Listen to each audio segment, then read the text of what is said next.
Good morning. Hey, I'd like to talk to it's Gunrunner 7271. I'd like to talk to my prepper community this morning about what happens when you have a member of your community pass away in a raw situation. First things first, let's talk about burial. Before anything happens to the body, it's got to be noted what time and what day and what the cause of death was. That's important for when they do reestablish rule of law, that no one gets charged with a murder or no one gets charged with abuse to a corpse. The location of said burial is also very important. Some procedures surrounding burials: you can't just bury them near a water source. That's highly unsuggested. That you should bury them downstream of any significant water source for yourself or others in your community. They should be buried. There's a reason they have cemeteries on the outskirts of town, so that they don't interfere with anyone's water source. The other thing is, in a raw situation, you're probably not going to have too many guys with a backhoe, so that means the grave has to be dug by hand, which generally means, unless you have a large labor force, that's going to mean that the grave is going to be shallow, which also means that the gravesite can and will be probably dug up by an animal. There's ways to avoid this as well.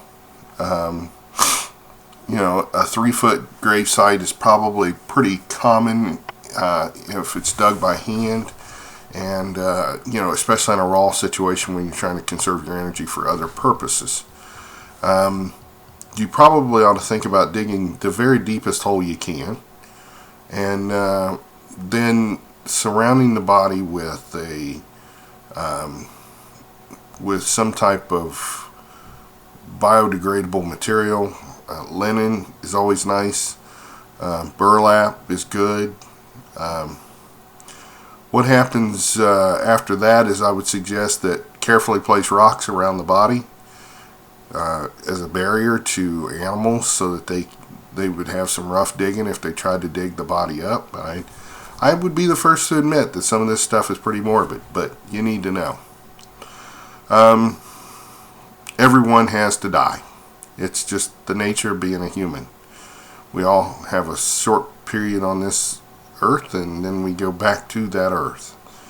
Here in Ohio, the ground freezes up to 2 feet depth in the middle of the winter, which would make it very hard digging, if not impossible.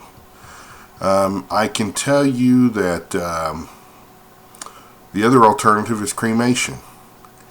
A temperature, according to my local funeral home with a crematorium, I can tell you that 1600 degrees is the nominal temperature for a crematorium to run at.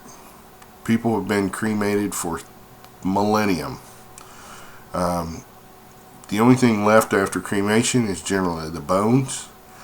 I won't lie to you folks, it takes a lot of heat to keep a 1600 degree fire going large enough to cremate a body.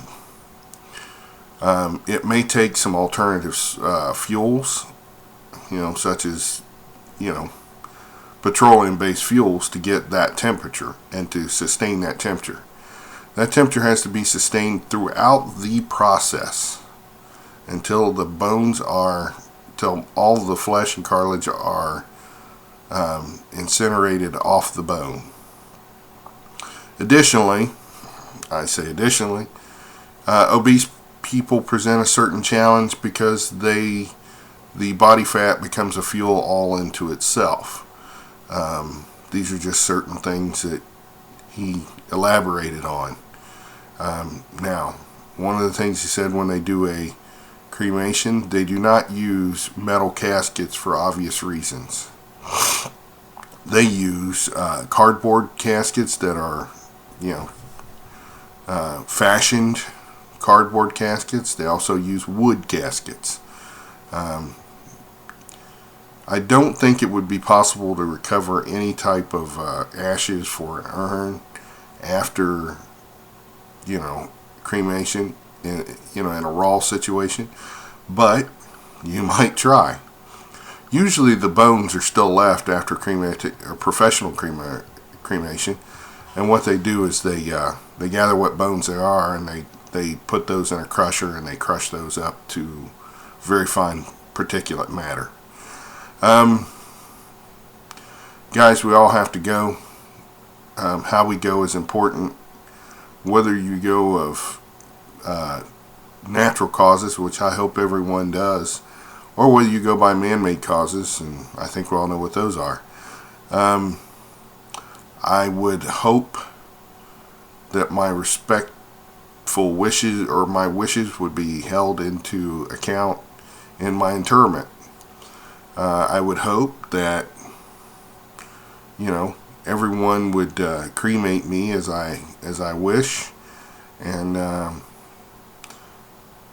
I would hope that I am no burden for them, and I would have done the same for them. And I think that's how we all have to look at this situation.